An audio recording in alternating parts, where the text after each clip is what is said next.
Ladies and gentlemen, welcome to Stand Up Speakeasy. I'm your host, Sreth Nay, and every single week I bring on a guest that's a stand up comic and that lives in the Central Time Zone. And with that being said, my guest is from Baton Rouge, Louisiana. Welcome to the show, Josh Watts. Hey, Josh, how are you? How you doing? Sareth, am I saying your name right? Sareth. Sareth. All right, I Yeah, want to make sure I said it right. How you doing tonight? I'm doing well. How are you? I am fantastic. I am hiding from my children. They are downstairs and not my responsibility right now, so I'm thrilled. Fantastic indeed. We'll make sure we'll try and speed up, and then and so everything will be fine. If Nah, no we rush. okay, cool. Awesome.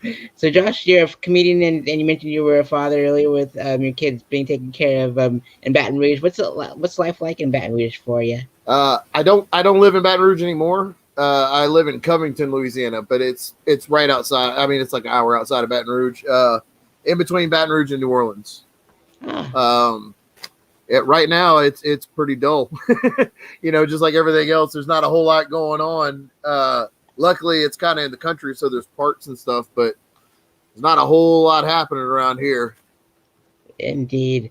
Same. Like I live in the middle of like all the scenes in Florida, so it's quite a nice drive after, before and after a show, because then you can like prepare in the car and then like Yeah, just chill out until you get home afterwards. But that's yeah. pretty I'm awesome. an hour from New Orleans and an hour from Baton Rouge, so I can either way. I got a nice little drive to get my mind right to do comedy for either scene, which is nice.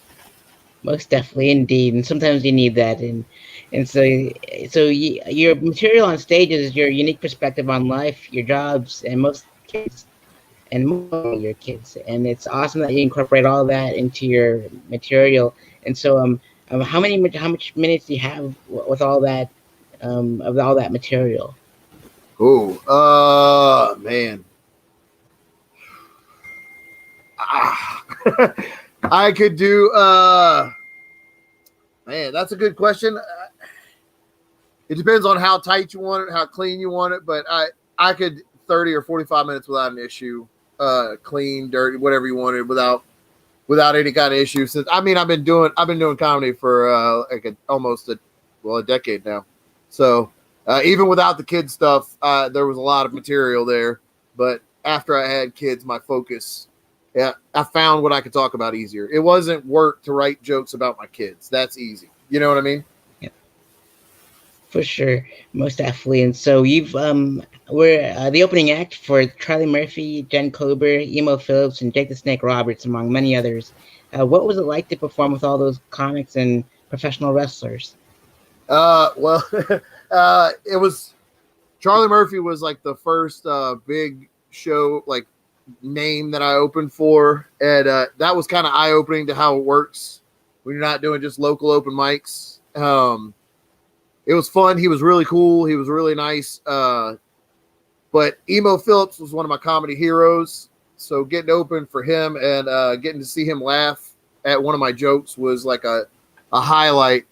But, and I'm not going to lie to you, man, the Jake the Snake Roberts thing is one of the best nights of my entire life, not just career. I am a diehard wrestling fan.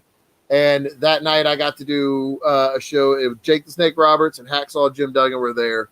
And I got to hang out with them before the show, after the show. They signed anything I brought. They answered every nerdy ass question I had as a wrestling fan since I was 4 years old. It was one of the highlights of my life. And the night before, I had done Heart of the City. I had auditioned for the New Orleans version of Heart of the City, and that Kevin Hart show. And they had asked me, I had Cameron asked me, what's the highlight of your comedy career so far?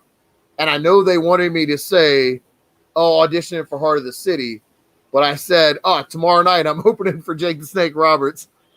And the camera guy was like, yeah, all right, that's nice. And then just kind of walked away. But it was fantastic. It's funny to see somebody like Emo Phillips has been doing it so long to watch how they handle a crowd and to see somebody with that expertise. And Jen Kober tells the funniest stories. Watching her helped me make my material longer instead of one-liners, trying to build story into it, I guess, Most to kill more definitely. time. Indeed. Man, professional wrestlers are so cool. I remembered when WWE bought out ECW, they came into my small town in Pueblo, Colorado, and like I made a sign that read, "Please sign my sign." And RVD shows up, and Sabu and Sandman, and they all came up to me and they all signed my sign. They were so Oh, nice. that's awesome. Yeah. There's a comedian out here in Baton Rouge named Howard Hall, and he called me up a few years ago and he said, "Hey, this is a weird offer, but I'm working catering at the WWE show in Lafayette. Do you want to come work?" And we worked backstage at a WWE show, and the wrestlers are just there and catering. I bumped into Arn Anderson and nearly shit my pants. I couldn't have been happier about it. I saw Kevin Owens and Ric Flair. Like, it was. I am a 5-year-old when it comes to wrestling. Watching it, being around it, it's the best thing. Absolutely, indeed. It's good stuff. And you mentioned earlier that you were in Comedy Central's Heart of the City for the audition, and what was that whole process like? Eye opening. Um, I'm a very confident comedian. I think I'm funny. I know how to work with crowds and stuff. But to see the level that people brought to that audition was because it's my local scene. It was New Orleans, so it's comedians that I know. But to see how much they stepped up their game and what goes into, this isn't an open mic run by your friend. This is, you have to prove yourself, and you got to fight for it. And I didn't make it. It was eye opening to see how comedy works on that level and how they judge those things and how that process plays out, because I had no clue going into it. It's a lot more than just being funny. Wow, that's good to know and good to hear because I'm just like, man, my buddy Cody was the one in Oakland, and I was like, man, he's so lucky. That was pretty neat to be on TV like that. So Yeah, it um, was. I wish I had made it. The audition was one of the best, like one of the best show. Like, the crowd was super into it, so it was a good show either way, and I learned a lot from it. I still think I should have made it, because if you put my beautiful face on TV, you're gonna make $1 million right out the gate. So I don't know what they were thinking. most definitely, indeed. And so you're also the runner-up on Baton Rouge's Got Talent in 2019. And what was that process and everything like that experience like? I'll tell you, it was a bullshit. It was a rigged show. They had electors set up against me. It came down to the finals. So I lost to a very muscular fireman that sang country music in Louisiana. So there wasn't a chance that my dad jokes about my kids shitting on me was going to win. And comedy doesn't usually win talent shows, so I went in with very low expectations, just thinking I'm going to be funny and get some eyes on my comedy out of this at least. And they put a lot of really terrible people on this show, so we moved forward. Like, they had magic and dancing, and so we moved forward, and I didn't care. I didn't expect to win. I didn't expect to move forward, but every round that we went up a little bit, I got a little more thirsty for that trophy. And then they brought the trophy in, and it was just a little brass trophy shop piece of crap.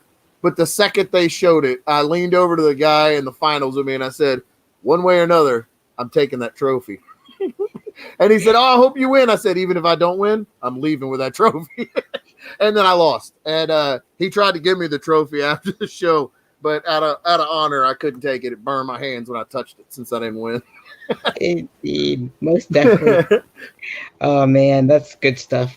And so yeah, those competitions are always rigged, and I fall from every time. Like, I just want the stage time. So it's like, Yeah, that's what I did. There's in Louisiana, as soon as I saw that there was country singers and one of them was a fireman that was muscly and handsome, I was like, well, it doesn't matter what I do right now. There's no way he's not going to win. And he did. But to keep, I killed it. I fucking murdered. I was just shooting. And to make it to the finals, every round I got more, like, I didn't care, and then I really cared, and then by the end of it, I really wanted to win. Indeed, most definitely. Awesome. That's good stuff. And so, these questions, next questions, are the ones that I wanted to ask you if I had to go on tour, because I wanted to go on tour, but then COVID hit, the Central Time Zone, from like the Panhandle of Florida all the way up to Wisconsin. And so, with that being said, Josh, what inspired you to perform stand-up comedy? Who, man? I honestly don't know. I have always liked to be funny. I've always liked to be the funny guy in the group. I've always tried to. Uh, I deal with situations with humor, whether it's sadness, uncomfortable, stress. I deal with it with humor.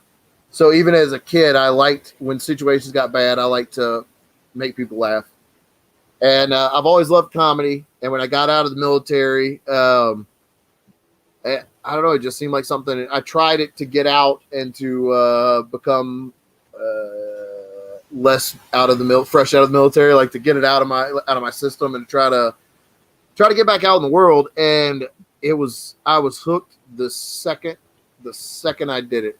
I would rather bomb on stage every night than not do comedy. It's just the second I did it, I loved it, and I struggled a lot for a long time. And then when I had my kids, it became easier. Like I found my voice, as they say, and I found what I can talk about and what's easy. It's not work to write jokes about my kids. I can just go, and I love it. I love talking about it. I love sharing things that I see. I couldn't not do it. I don't know. Second I tried it, that was it. Indeed. And what was you spoke of it a bit about it. What it was the feeling like when you first performed stand up? The first I was I was terrified the first for a long time. And I would go stand up, and I wouldn't take the mic out of the stand. I would just stand behind it. And I remember being absolutely terrified. I would read one-liners off a sheet of paper like a robot, but every time I got a laugh from the crowd, it kind of loosened me up a little bit. And over time, I started to get more confident. And then to help myself get over stage, not fright, but like discomfort, I started over projecting. Like I was overly confident to the point of ridiculousness to help me hide that I wasn't confident. And then it eventually just became the confidence that I pretended. I eventually just matched up to it, because once you project it long enough, it just becomes, real life. Indeed, most definitely. And what are your favorite comedy specials and comedy record albums?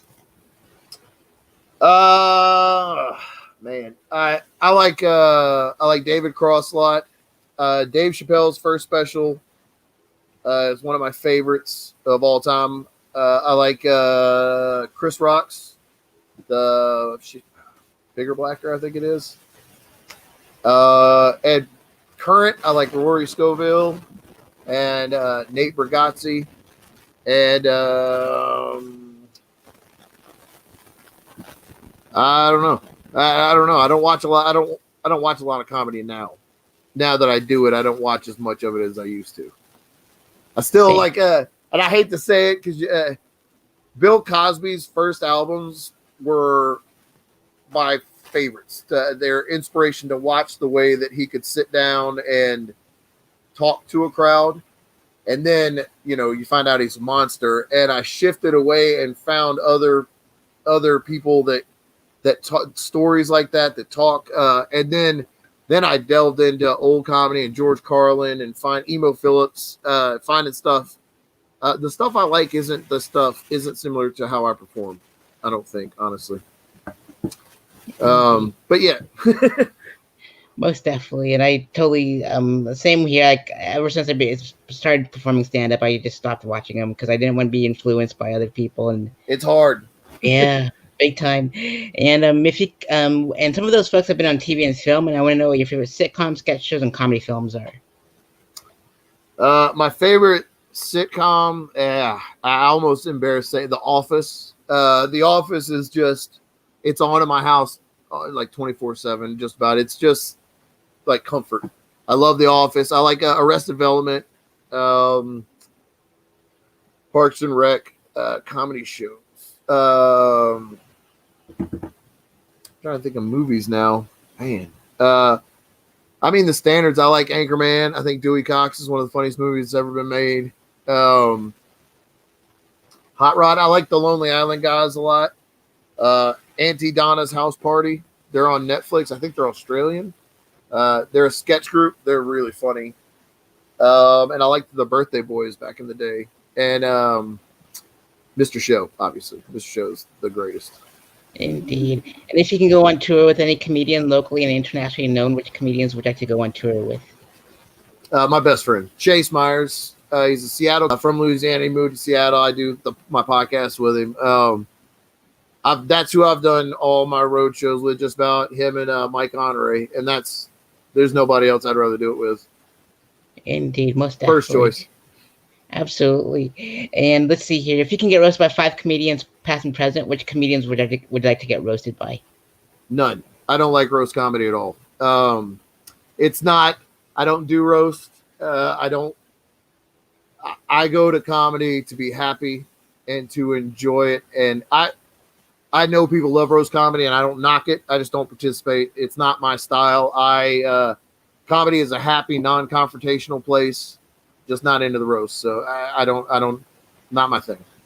Indeed. My very first comedy show ever was my roast, and I was baptized in fire, and Yeah. It was brutal. They went after me, but I got my revenge back on them. And we talked about pro wrestling earlier, and I compared each and every single one of them to a pro wrestler, and it was dead on. Like, one guy looked like King Kong Bundy, and it was like, yep, that's King Kong Bundy. And one was like, the Natural Disasters was one of them, and the other one was the Brooklyn Brawler. I just kept on going, and the whole crowd just laughed. It was awesome. Yeah, they do a lot of roast shows. It's just not my thing. Most definitely, indeed. Oh man, and so if where do you see your comedy career in the next 5 years? I don't know. I've never had a plan for it. Comedy is fun. I do it because I love it. I would love to have a special. I would love for my podcast to blow up. But I'll still be doing it. I don't know where it'll be or how or what even form it'll be in the world. But in 5 years, I know I'll still be doing it. Comedy. I would never not do comedy. If I can make a living at it, if I never get past open mics and showcases, I'll never not do it. So in 5 years, hopefully I'll be selling out Madison Square Garden for like a comedy show / tough man fight with half of the city. But I might be doing a daiquiri bar in Baton Rouge, but I'll be telling jokes wherever it is. Most definitely. Indeed. And you mentioned your podcast, Buckets of Ducats, which that's what the name of it is. And I caught the first episode, and it was pretty gnarly with Chase. And so which other forms of comedy would you like to venture off into? Like comedy writing, sketch, comedy acting, directing, etc.? All of it. I love to write. I've done some stuff with it. There's a podcast down here called Where You At? It's Where You At, but it's radio initials, and it's a New Orleans NPR parody station. And I've written fake New Orleans commercials and history pieces. I really like to write historical comedy, like to write fake documentary type pieces.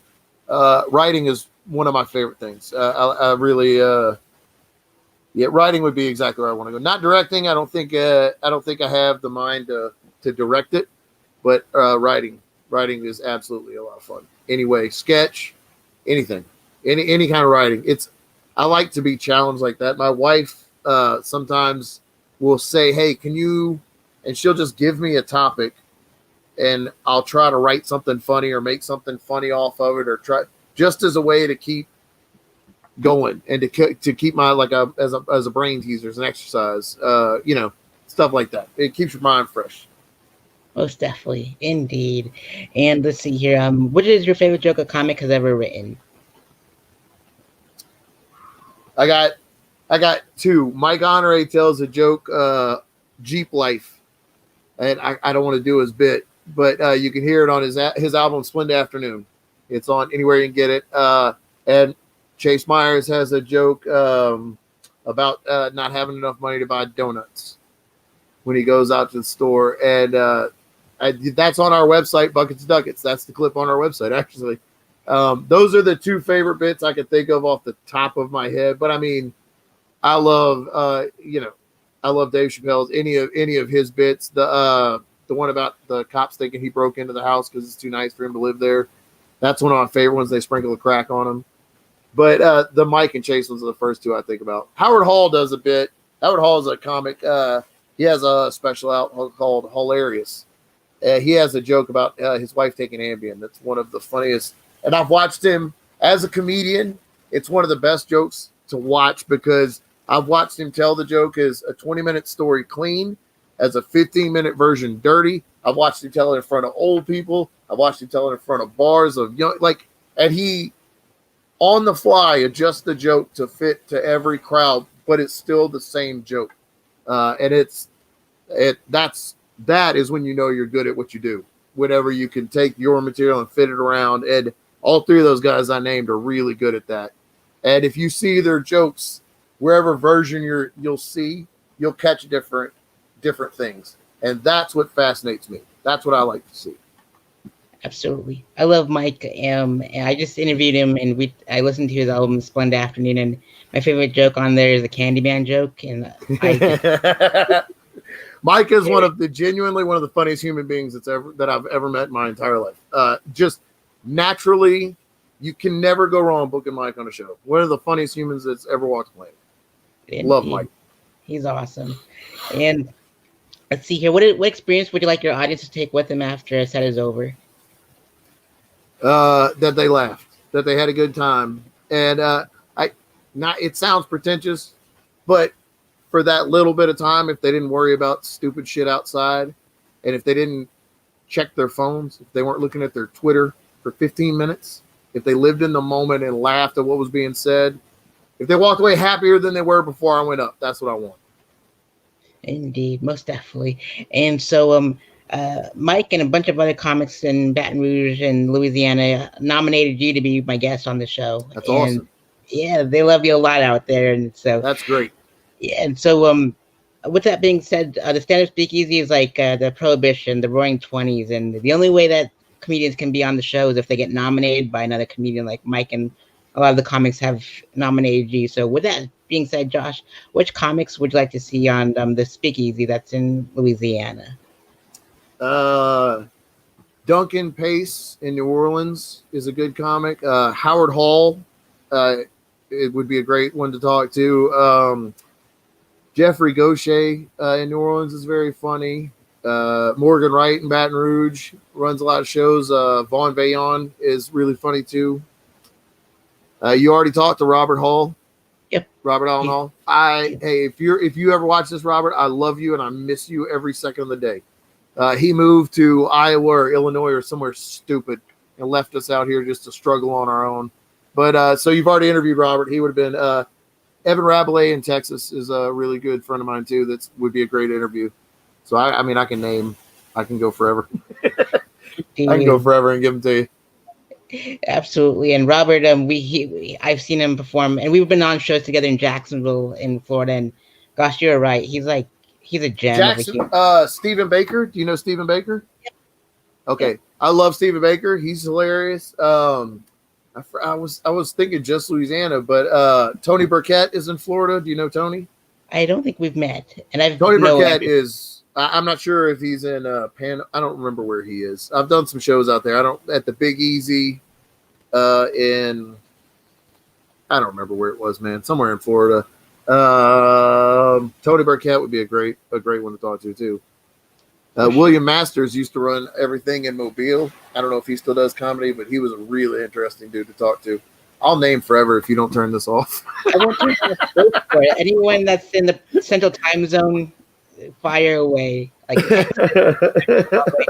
I'm like, I want to put like the Central Time Zone on the map. So like with this as much as possible. Like I've done it for the Florida scene, and like there's like 600 interviews on here, and that's what I love awesome. is putting all the comedians on the map with all these. Yeah, interviews. That's great. Yeah, that's awesome. How long have you been doing comedy? Uh, 7 years, but 5 years consistently, I'd say. I got you. I got you. Yeah, there's always everybody has. There's always that something, but consistently. Yeah, everybody has that. That's funny. 7 years and you're in Florida. Yep, yep. Oh. But I'm planning to move back to Colorado here in within the year. It's just easier on me, my family. I have my own festival out there, and it's just I want to help book bands and comics and Right. make it easier. I'm friends with most of the venue owners, anyways, so I just want to be that Did you? middleman. So That's awesome. Did you talk to Jason Leonard? Have you interviewed Jason? I have. Yep, he's Okay. awesome. All right. I meant to say Jason with the bands, and he's a really interesting. He's the guy who hooked me up with Emo Phillips and Jake the Snake. I love him to death because he's put me on fantastic shows. He used to be in a band that I went and saw play in bars before I did comedy, and we became really good friends. And I didn't know that until a couple of years of doing comedy with him, that I find out that he was in a band I used to go watch in college. Jason Leonard's a great guy. He books everything down here, so he has a really good, unique perspective on it. Absolutely. I just posted on we're friends on Facebook, and I commented on one of his photos with his dog that was in the mud today. And I go, hey, I just listened to Kyle Kinane on Hot Breath, and they spoke of you on that episode, and he made the wow reaction to it. It's like I couldn't believe it. JP Leonard's a big deal, and it's pretty awesome that I got to talk to him. He's awesome. a great guy. That's awesome. Yeah. Indeed. And so, Josh, all your information scrolling on the bottom there, Buckets of Ducats on Facebook, Twitter, your Twitter handles on there, your website. Yep. There's also like your Apple, your Spotify, all that is in the description box below and more. And so so that way everyone at home can just click on and subscribe and like and follow. And fantastic. Go to our website. We paid a lot of money for that Buckets of Ducats website. So we thought websites were the way to go in the world. So we paid a lot of money for one. So go to it and look at how beautiful it is. Absolutely. It is beautiful. You guys did an excellent job with it. Awesome. So Josh, is there any final words you'd like to give out to the audience tonight? Go see live comedy when the world opens back up. Maybe not now, but support live comedy. If you know people with Patreons and comedy, support them. Support this so it doesn't go away. Support art, support comedy, such as my podcast, bucketsofducats.com. And follow my co-host, Chase Myers, on all of social media. He's hilarious too, and Mike Honore. Just support comedy. Support comedy. Absolutely. You heard Josh, and thank you all so much for tuning in, and or now and in the future. It'll be up here shortly. And with that being said, thank you so much, Josh, for being my guest tonight. It's an honor and a pleasure and privilege to meet you, and I can't wait to go on tour and meet you in person. Yeah, man, it was great to meet you too. I can't wait till we can do a show together. Absolutely, ditto, and I look forward to that day. And Josh, and for everyone at home, thank you so much, and we'll see you on the next episode of the Stand Up Speakeasy. Be well, everyone. Thank you. Be safe. Cool. Rad. So